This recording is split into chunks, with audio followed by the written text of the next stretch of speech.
से तब्दीली पार्टी में तब्दीली आई। हमने देखा खैबर पख्तूनख्वा में जिस तरह से परवेज़ खटक साहब सामने आए, लेकिन उसके बाद एक सिलसिला शुरू हुआ वजाहतों का।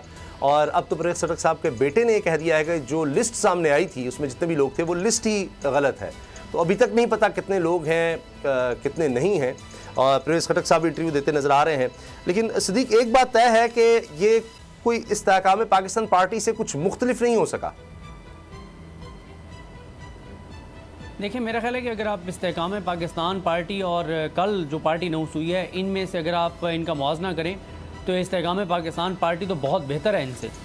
इसलिए मैं कह रहा हूँ कि बहुत बेहतर है कि उनमें कम अज़ कम ये नहीं हुआ कि पार्टी बनने के जो है वो 15 मिनट बाद ही विकटें गिरना शुरू हो गई हों और तरदीदें सामने आने लग गई हों। वहाँ पर तो ये हुआ था कि कोई 7, 8, 10 रोज़ बाद ये ज़रूर हुआ कि एक पार्टी के रहनुमा ने ये कहा कि जनाब मैं तो अभी पार्टी में शामिल नहीं हुआ, और उसके बाद उसने 6-7 और नाम लिए कि ये भी पता नहीं है या नहीं है। लेकिन यहाँ पे तो ये है कि कोई किसी का पता चला कि वो फौत हो चुके हैं, किसी का पता चला उन्हें पता ही नहीं है, कोई कह रहा है कि मैं तो खुद आया नहीं था, मैं तो लाया गया था। तो ये तो बड़ी बुरी तरह से पिटी है। और मैं आपको वैसे एक चीज़ बता दूँ कि कल जिस तरह से ये नई पार्टी पिटी है, अब मुझे कम अज़ कम आगे इलेक्शन होते हुए नज़र नहीं आ रहे।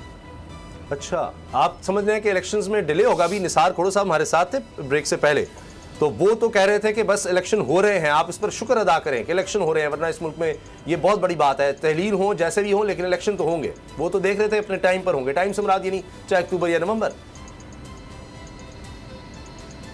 देखें, वो उनकी ख्वाहिश अपनी जगह पे है उनकी। मैंने आपको पहले भी बताया था कि पीपल्स पार्टी का इक़्तिदार के साथ वही रिश्ता है जो मछली का पानी के साथ है। वो तो कहेंगे इलेक्शन हो, वो तो कहेंगे कि 15 दिन के अंदर अंदर इलेक्शन करवा दें। पीपल्स पार्टी तो बिल्कुल ये चाहेगी, लेकिन मसला पीपल्स पार्टी का नहीं है। अब तो नून लीग भी ज़रा परेशान नज़र आती है। नून लीग को भी खदशात शुरू हो गए हैं।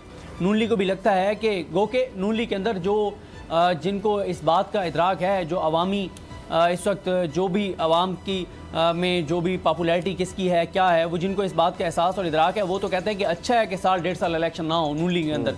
लेकिन जो लोग ये समझते हैं कि क्योंकि हवाओं का रुख हमारे साथ है, तो इस हवा के रुख के साथ हमारी जो कामयाबी हो जाएगी सिर्फ उस हवा के रुख के साथ। तो जो सेंसिबल हैं, जो ग्राउंड रियलिटीज जानते हैं, वो कह रहे हैं ऐसा नहीं होगा, 1.5 साल इलेक्शन ना हो, यही हमारे फायदे में है। अच्छा। और लेकिन पीपल्स पार्टी तो ज़ाहिर है फौरन इलेक्शन चाहती है।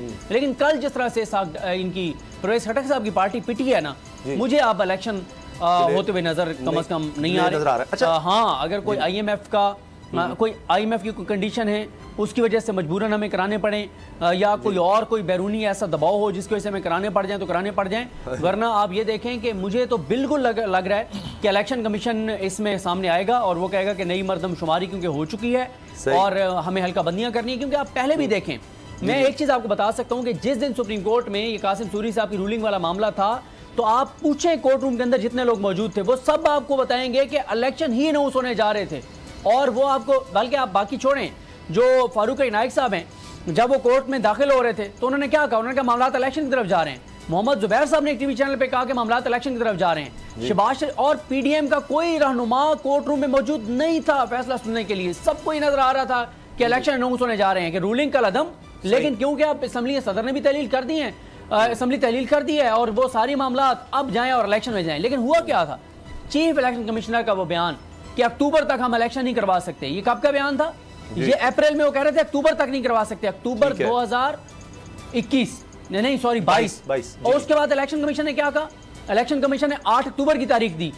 अब आप देखेंगे इलेक्शन कमीशन कहेगा जी 7-8 में इलेक्शन नहीं हो सकते। और इलेक्शन कमीशन की कही गई बात पर जी काजी फाइज़ साहब भी कहेंगे कि जनाब इलेक्शन कमीशन ही कह रहा है इलेक्शन नहीं हो सकते, तो फिर सुप्रीम कोर्ट क्या करे? कोई मसला नहीं। बहाने तो कई हो सकते हैं, या ये वजूहात कह लें, वो मर्दमशुमारी भी हो सकती है और भी बहुत कुछ हो सकता है। पीछे भी हमने प्रेसिडेंट देखा। आप कह रहे हैं आपको नहीं नजर आ रहा कि इलेक्शन टाइम पर होंगे, और ज़ाहिर है इसमें चंबे की बात नहीं। यहाँ मुल्क में ये कुछ हो चुका है अभी हाल ही में 90 दिन में। हमने कहा देखे सुप्रीम कोर्ट ने कह दिया तो नहीं हुआ, तो बाकी तो बात छोड़ दें। लेकिन ये जो बात अब हो रही है, जिस तरह मुजम्मिल ने भी की, सुहेल राइट साहब हों, सीनियर तज्जियाकार, बहुत से लोग ये बात कर रहे हैं कि जी टाइम इसलिए भी चाहिए कि शायद वो रिजल्ट अभी तक नहीं आए जो सोचा जा रहा था। अगर तहरीक इंसाफ किसी ना किसी तरह हुई तो मौजूदा हुकूमत को बड़ी मुश्किलात होंगी, बड़े मसाइल होंगे। तो ये या तो आपको कुछ ऐसा माहौल बनाना पड़ेगा जो अब तक नहीं बन सका। तो उसके लिए हम देख रहे हैं केसेस तो बहुत से हैं। जिस तरह आज अगर हम बात करें तोशाखाना केस, उसमें एक नई कंट्रोवर्सी आ गई कि वो जज साहब कहते हैं जी बिल्कुल वो फेसबुक अकाउंट मेरा है जिसमें इमरान खान साहब के खिलाफ बड़ी नफरत अंगेज या इस तरह की पोस्ट है, लेकिन वो पोस्ट मैंने नहीं की। ये भी एक नई कंट्रोवर्सी आ गई सामने।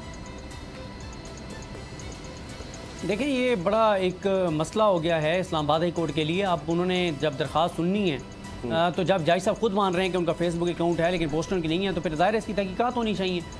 देखें ना, पहले आमिर फ़ारूक साहब क्योंकि उन्होंने बताया कि वो बीमार थे और 7 दिन वो नहीं आए, फिर आमिर फ़ारूक साहब ने 2 दिन वो समाअत नहीं की, 9 दिन तो आमिर फ़ारूक साहब की बीमारी जो उन्होंने बताई कि मैं बीमार था इस वजह से मैं नहीं आ रहा था। ज़ाहिर है तहरीक इंसाफ के इल्ज़ामात अपनी जगह, तहरीक इंसाफ वाले तो ज़ाहिर है सोशल मीडिया पे भी ये इल्ज़ाम लगा रहे हैं कि आमिर फ़ारूक साहब जो है वो जानबूझ के नहीं आ रहे थे, उन्होंने पूरा टाइम दिया नीचे हुमायूं दिलावर साहब को। लेकिन ये ज़ाहिर है उनके इल्ज़ामात हैं, क्योंकि जज साहब ने खुद जब कहा कि वो बीमार थे तो हमें उनकी बात पे यकीन करना चाहिए कि वो वाकई बीमार थे। और उसके बाद फिर 2 दिन और समाअत नहीं हुई, तो 9 दिन बहुत होते हैं, 9 दिन नीचे मिल गए। अब उन्होंने तो कह दिया कि मैं तो केस सुनूंगा, मेरी फेसबुक अकाउंट है लेकिन पोस्टर मेरी नहीं है। अब ये फैसला कौन करेगा कि पोस्टर उनकी थी या नहीं थी? तो अब एक तो ये मामला है, लेकिन ज़ाहिर है ये इस्लामाबाद कोर्ट में मामला है, आमिर फ़ारूक साहब ने डिसाइड करना है। लेकिन दूसरा ये देखें कि आज अभी मैं देख रहा था, यही निकाल रहा था जब आपने सवाल किया, ये उमर अयाद साहब जो हमारे रिपोर्टर हैं इकोनॉमी के, उन्होंने मुझे भेजा हुआ था कि देखें ना मसला क्या है कि अनसर्टेनिटी बढ़ती चली जा रही है।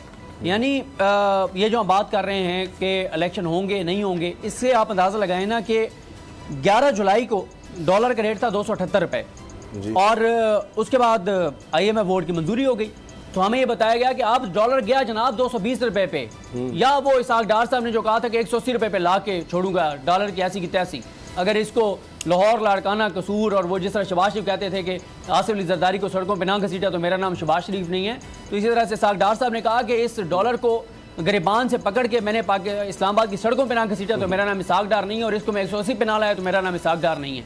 उसके बाद क्या होता है जनाब, हमने मुबारकबादें हर तरफ से, शहबाज शरीफ साहब ने ऐसे मुबारकबादें दी जैसे कोई बहुत बड़ा पाकिस्तान ने कोई कश्मीर का मसला हल कर लिया, या को पता नहीं कोई अरबों डॉलर रुपए के यहाँ पे इन्वेस्टमेंट आ गई है। और मिली वो हमें भीख, हमें कर्जा मिला, और मिला भी किन शराइत के ऊपर, जो IMF की शराइत थी जिसके लिए ज़िबा कर दिया गया आवाम को, उस पर मुबारकबादें ये दे रहे थे। और पता नहीं कितने लोगों के तो उन्होंने शुक्राने अदा कर दिए, फलाने का शुक्रिया, फलाने का शुक्रिया, फलाने का शुक्रिया जिनको इस IMF हुआ है। उसके बाद क्या होता है जनाब, IMF बोर्ड की मंजूरी के बाद 1 रुपया नीचे जाता है, फिर 1 रुपया फिर अगले दिन नीचे जाता है, उसके बाद फिर डॉलर बढ़ना शुरू होता है 277 रुपए पे, फिर 280 रुपए पे, और आज डॉलर चला गया 283 रुपए पे। 4 रुपए एक दिन में डॉलर बढ़ गया है। तो सर ब्रेक लेते हैं, न्यूज़ अपडेट्स के बाद बात करेंगे कि खैबर पख्तूनख्वा में जो नई तब्दीली आई है वो तब्दीली भी तब्दील हो गई है। अब ये बड़ी तेज़ी से चीज़ें जो हैं वो यहाँ पाकिस्तान में बदल जाती हैं। ब्रेक के बाद बात करेंगे।